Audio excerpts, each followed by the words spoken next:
Hi YouTube, it's Lauren. I'm back. It's been a little bit since I have been on my channel to post an update. So here I am. I want to try to make this video as brief as possible. I've got a lot of things to throw in to the video today, so just wanted to start off with, so let's see, I think my last video was the maybe mid-July or early June. A lot happened in between those periods of time. Shortly after my last video was filmed, I believe either my grandma was sick or she was already had passed away, but my grandma had passed away middle of June, and my grandpa on my dad's side then passed away early July. So there was a lot going on. We were taking a break from IVF because everything that was going on, and then COVID and stuff, and we just wanted to give my body some time after the failed transfer to kind of like get everything back to normal. And I still, was feeling the effects of all those hormones that I was on and everything. So I was doing acupuncture to try to like regulate my cycles, and I started a different prenatal, so I was on that, and I had started going gluten and dairy free at the time. So basically, I'm here today to share with you guys some unexpected news and very welcomed news. We are actually, as of today, I am 12 weeks and 1 day pregnant. I absolutely cannot even believe that I'm saying those words. So it's been a really crazy journey getting to this point. I'm going to kind of go over just like the breakdown of what happened, and then I think I'm going to make a separate video on how I've been feeling this first trimester and everything as I gear up for the second trimester. And I just wanted to just kind of update you guys on like the timeline of everything that happened. So I'm going to start by the day of my failed transfer. So the day of my failed transfer was so my transfer was the May 25th. We found out that it failed around, I knew because I had been taking tests at home, but we found out that it failed around June, I think it was June or July, July 2nd or 3rd, I believe. And then on June 5th, I had my final beta, which came back at 0. So they said it's negative. You can stop all your medication and stuff. So at that point, I stopped taking my progesterone injections and my estrogen patches and all that. And then I started my period about 3 or 4 days later. June 8th, I started my period. That was my last menstrual period. So I started my period on June 8th, and it was a pretty uneventful period. It was probably a little bit heavier than normal, maybe a little bit more crampier than normal, just because I was still a little bit swollen in my ovaries and stuff from my egg retrieval, and just everything, everything that my body had gone through for all of May, because I was doing my ovarian stimulation meds for all of May, and then I was on progesterone and estrogen and recovering from 2 surgeries. So that month was a little crazy. But yeah, so my period came. I had awful migraines. My hormones were all out of whack. But actually, before I even started my period, I started acupuncture. So I told the acupuncturist that I had not started my period yet, and I think I was going on cycle day 33 because the progesterone kind of keeps your period from starting. So I told her, I just want to do acupuncture to try to like level out my body and reduce some of this inflammation that's going on in there. And hopefully gear up to start my new cycle and get everything moving again so that we can start preparing for a month or two off and then a frozen transfer. That was our plan in September, to do a frozen transfer. So I started acupuncture. I went once a week for the entire month of June. Starting, I think, on June 5th was my first visit, so it was 3 days before my cycle started. I actually think that me going to acupuncture did help my cycle to start. So I started on June 8th. So then I, of course, went to once a week. I think I was going every Tuesday, which happened to be the day 2 or 3 days before I started my cycle. And then the next week I was finishing up my period. And then the next week after that I was ovulating. And then the next week after that would have been like around the implantation period. And then I was supposed to go to an appointment when my grandma passed away, but I ended up skipping that appointment because she ended up passing away that day of my appointment because my mom had called me and said her breathing is really bad. So I ended up skipping my acupuncture appointment that day. And then I went to one final acupuncture appointment at the very end of June.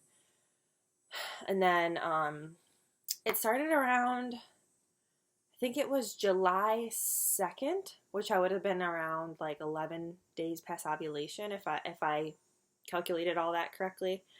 And I had some spotting. I had like a little bit of, it was barely anything. Like I had just noticed it because I had a panty liner on, and I do sometimes spot before my period starts. So I thought, okay, this is a little early for my period to be coming, but because my last cycle was so long, I thought maybe like it was trying to level out, you just never know. So I was like, okay, so my period's coming. I put a pad on, and my spotting was, I don't even know if I took a picture of it, what it looked like. I don't think I did. Let me see if I have one in here just for, sometimes if I have spotting before my periods actually due, I'll take a picture of it so I can like remind myself, oh yeah, that's what it looked like. But I don't think I took a picture because I honestly was not expecting that. Like I had no inclination or like suspicion that that's what was going on. So, nope, I didn't take a picture of it. I must have just been like, yeah, whatever. But I will say it was like a lightish brown pink. It lasted maybe like 2 hours, and it was only on a little bit on the pad I was wearing, and it was slightly a little bit when I wiped, and then that was it. And I didn't really have any cramping or anything like that, so I was like, okay, And then the next day, I figured my period would be there, and I woke up and I had no spotting throughout the night, no cramping, no period signs or anything like that, and I was like, huh, that's kind of weird. But I kept my pad on because I thought maybe my body's still trying to get into the groove of this, and maybe my cycle's just a little weird right now. So the next day was 4th of July, and I still hadn't started my period, but I woke up that morning and I felt really dizzy. And I was like, why am I so dizzy? Like, it was around, like, it was really hot that week. It was like 95 degrees and like super humid. And I just remember being like, oh my gosh, I must be so dehydrated from all this heat, because I had been laying out a lot like the week before, and I always have a hard time making sure that I drink enough water. So I thought, oh my gosh, I'm probably dehydrated. So I started like drinking a bunch of water.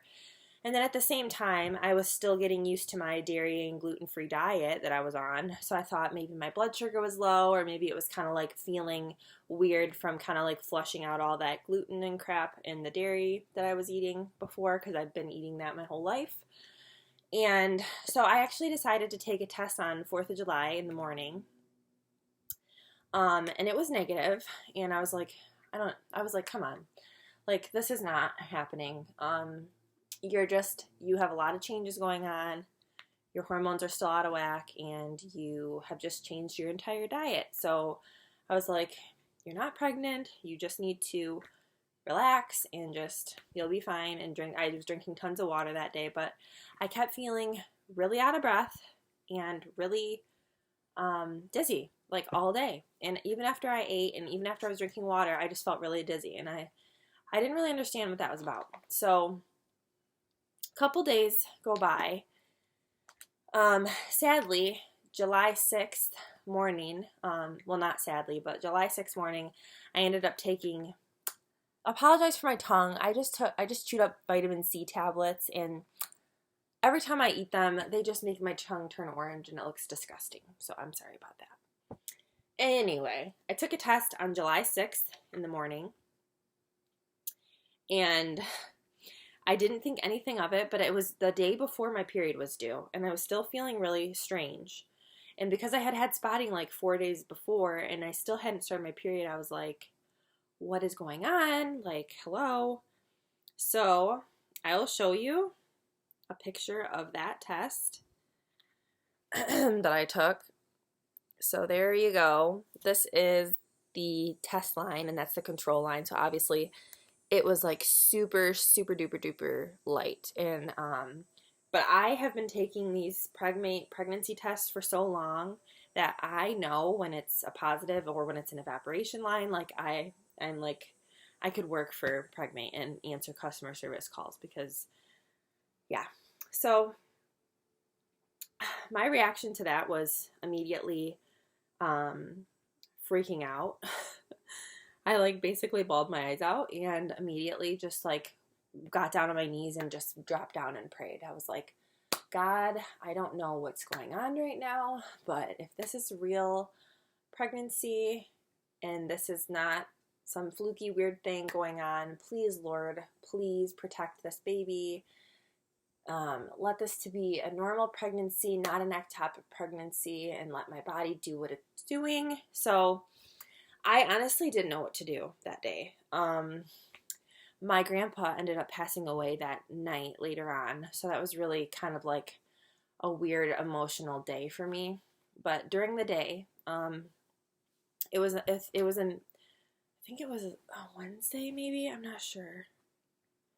But I ended up calling my reproductive endocrinologist office because I was like, I need to get a blood test, like ASAP. Like I need to make sure my betas are doubling. I need to make sure if I need to be on progesterone or not.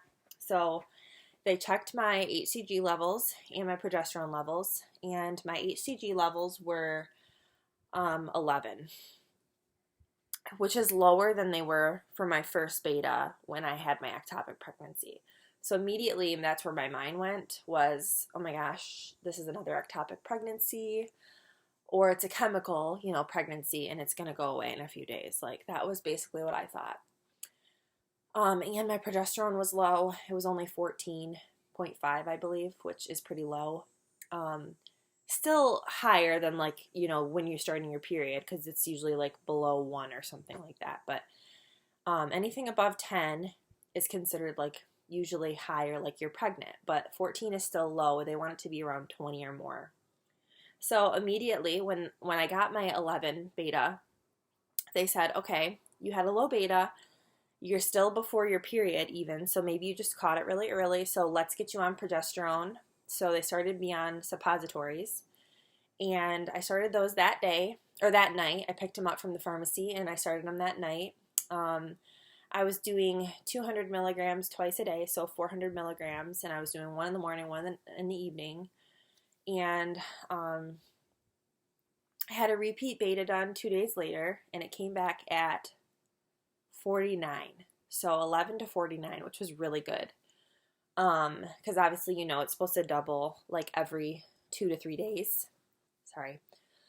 Oh my gosh, it's crazy how out of breath you get when you're trying to talk when you're pregnant. It's like, whew, okay. So went from 11 to 49, which was great. But they said, obviously, you're still really low. We still want to monitor it and make sure that everything is normal. So they did a third beta, and it went from 49 to 165. And that was 2 days later again, 48 hours exactly. So that was really good. So everything was still doubling within actually less than the 2-day period. So I was like, yay, because that never happened with my ectopic. Like with my ectopic, my numbers were always like just barely doubling in 3 days, or they were not even doubling in 3 days. So I was feeling a little bit more like relieved. about that. And then I had a final beta done, and it went from 165 to I think 550. And so at that point we were like, okay, that's looking really good. So between this period of time, I started having a lot of cramping, and it was kind of more one-sided. It was a lot on my left side. My ectopic was on my right side, so I started panicking like, oh my God, this is an ectopic. I know my betas are doubling normally, but it doesn't mean that this is an ectopic. And I was too early to be able to tell, really. So I was like freaking out. So when my numbers were around 1,000, I ended up getting such bad cramping and I was getting a lot of dizziness. So I ended up going to the ER because I was like, I am not having another tube like rupture or problem or anything. Like, we've been going through this for too long for me to just like ignore this. So we went to the ER and they saw me and they took my blood again that day. And it was one day only, and it went from 550 to like 957. So it was almost 1,000, and that was a really good number. It was still really jumping high. So they were like, okay, they checked my progesterone. It was around the 30s now because I was on the suppositories too, and they were like, that's good. Your progesterone's going up, your HCG's going up, like everything looks good.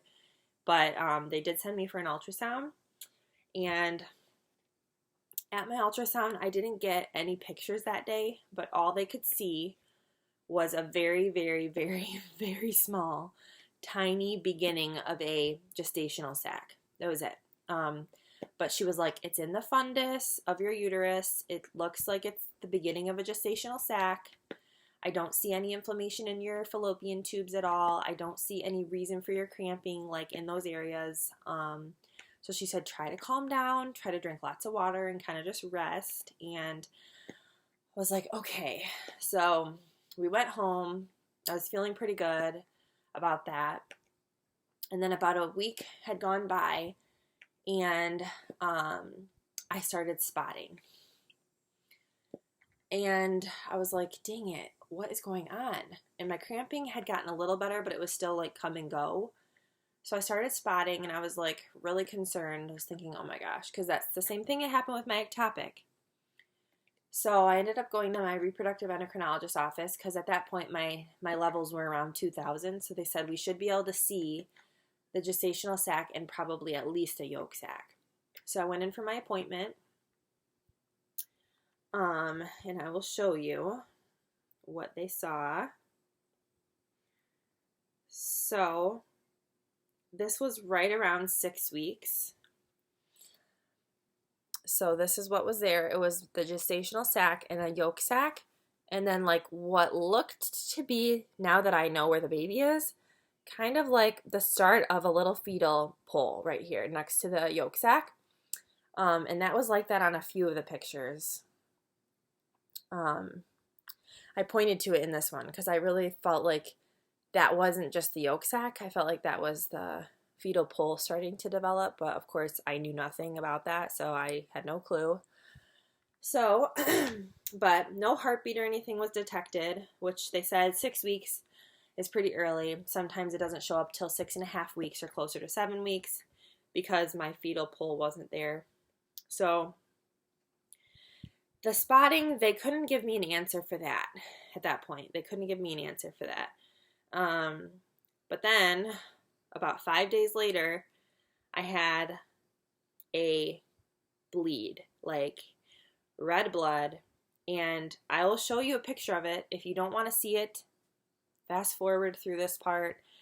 This is blood, and I will just tell you what it's actually from in a minute, but we thought this was around 7 weeks. We thought I'm having a miscarriage, like 100%. I was laying down. I had no cramping, but all of a sudden I had a big gush of blood. I went to the bathroom, pulled my pants down. I'm going to show you. This was on my liner. So it's kind of hard to see. It's zoomed in, but this was on my liner. So that was a lot of blood. And obviously I immediately thought I'm having a miscarriage, but I hadn't been having any cramping, and I didn't even really feel the blood come out. It was like all of a sudden I just felt wet. But I was sitting on the toilet and blood was like dripping into the toilet. My husband was with me and we're both like, oh my gosh, like this is it, having a miscarriage. So of course I had a freaking mental breakdown and I came in my bedroom and I was bawling my eyes out. And I thought, I had an ultrasound in 3 days. This happened on a Saturday. And I was like, I'm not going to the ER. If it is, it is. There's nothing I can do about it. So I just really rested. I pretty much put myself on like bed rest at that point, and I rested. And I ended up having my ultrasound a couple days later. Sorry, my throat was like really dry. Need a drink.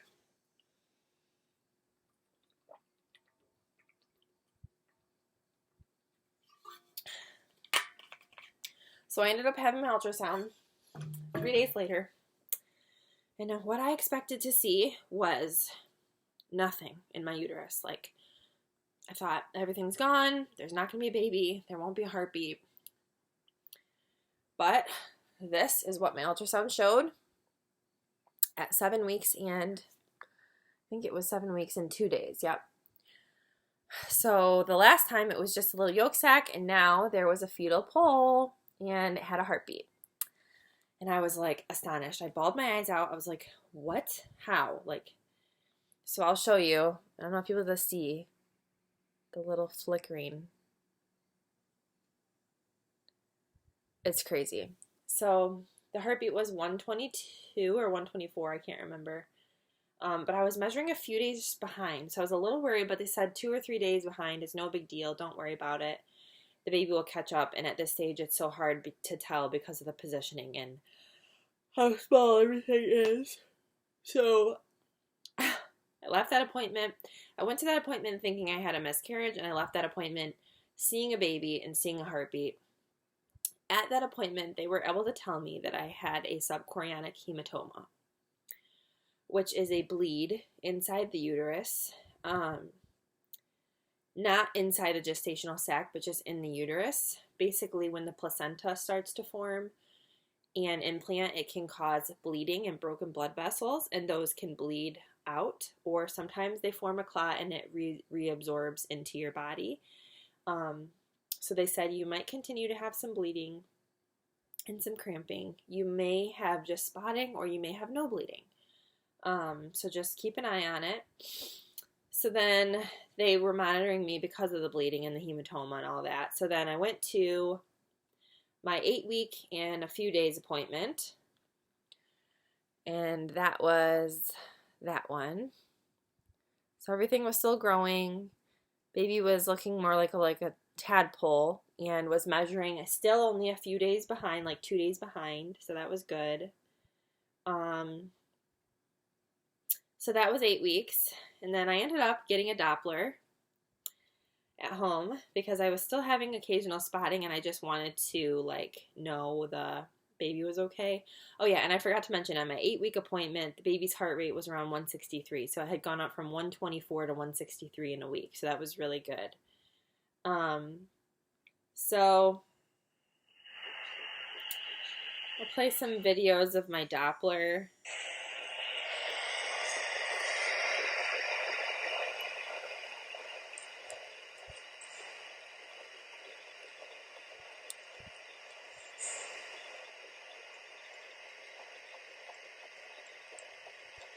It's really hard to hear it sometimes because I think I have an anterior placenta. Not sure, but this one's a little easier to hear.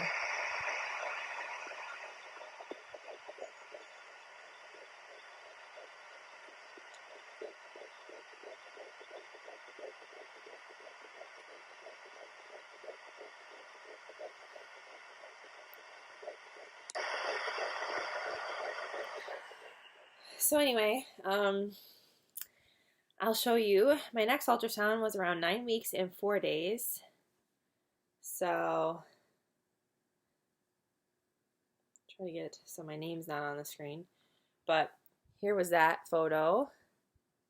So you can kind of see if I flip it, a little nose and forehead and like a little body in the head. So that was crazy. Um, so that was 9 weeks and 4 days. And then my hematoma was growing now. So my hematoma has been measured at all my ultrasounds. It's not that large, but at my last ultrasound that I had it measured was on August 14th. So that was over 2 weeks ago now. And it was 0.6 centimeters by 2.8 centimeters by 1.8 centimeters. So still getting larger, which unfortunately that's not great news, but the positioning wasn't too bad. So I'm waiting. I have an ultrasound on Friday this week to see where it is and everything. So basically, around 11 and a half weeks, I had another ultrasound and we decided to announce. So this was the last ultrasound picture that I have of the baby at around 11 weeks. And so you can clearly see like there's the hand and there's the foot floating and the body and like the little nose and chin and the forehead and all that forming. And she was pushing down on my uterus, so it kind of looks like my uterus is like a heart shape. And then I have a little video of the baby moving. It's crazy.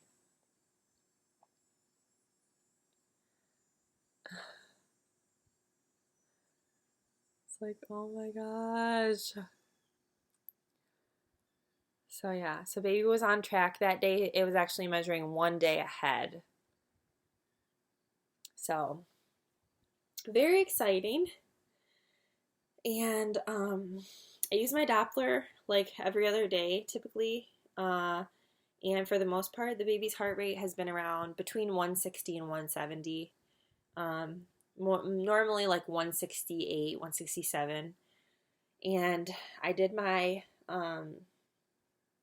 genetic panorama test yesterday. Got my blood drawn for that. And I should have the results of that in about 2 weeks. And that will tell us the gender. And it will tell us if there's any genetic or chromosomal issues. And because I'm a psychopath and I couldn't wait, I ordered the sneak peek test. And I will be doing that actually today. So I'll be taking a video of me doing that test today. And then I'm going to be sending that in. And I should have the results of that by this weekend. I'm so excited. I just can't mess it up because you have to be super careful when you do the sneak peek test. So the sneak peek test only tells you gender. It doesn't tell you anything else about genetic issues or anything. And then my ultrasound this Friday I'll be 12 weeks and 4 days.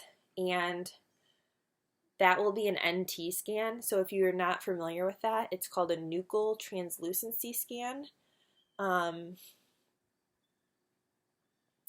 And basically it checks the space between like the fluid or the tissue or something in the baby's neck. And it is a good way to check for like genetic abnormalities. And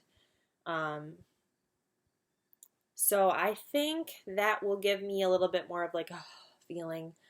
All through this whole time, I have still continued to have occasional spotting, but it's never persisted for longer than a few days, sometimes just a few hours. And I have been on complete modified bed rest since like over a month now.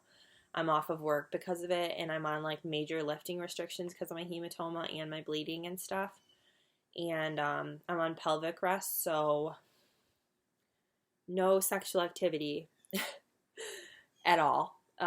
Like nothing. You can't do anything. So that has been a little difficult just because I'm on all these hormones and your body's like going through all these changes, and it's just been a time like that me and my husband have felt super close and super excited about, and we've been like hoping and praying for this moment to just enjoy each other and not be stressed about trying to make a baby, and now we can't even enjoy it. So, but I'm not complaining. Whatever I have to do, I will do. So I do want to say I did end up switching from my progesterone suppositories after I started spotting because they thought maybe that was irritating my cervix as well. And so I started progesterone injections So I do those still. I'm still doing those. I'm waiting for my appointment with my OBGYN to tell me I can stop make sure my placenta is good and everything, and then I can stop the injection. So I think I'm going to be doing them for around another week, maybe. Yeah, just about a week from today is my appointment with her. So I'll be doing them for another week until the end of my first trimester, and then I will be done, hopefully, with those. So I've been doing 2 milliliters a day, which is quite a lot of fluid to inject. But as I said before, I am fine with it. They just wanted to make sure, because my progesterone levels were low, that everything was supported and stuff, especially with the spotting.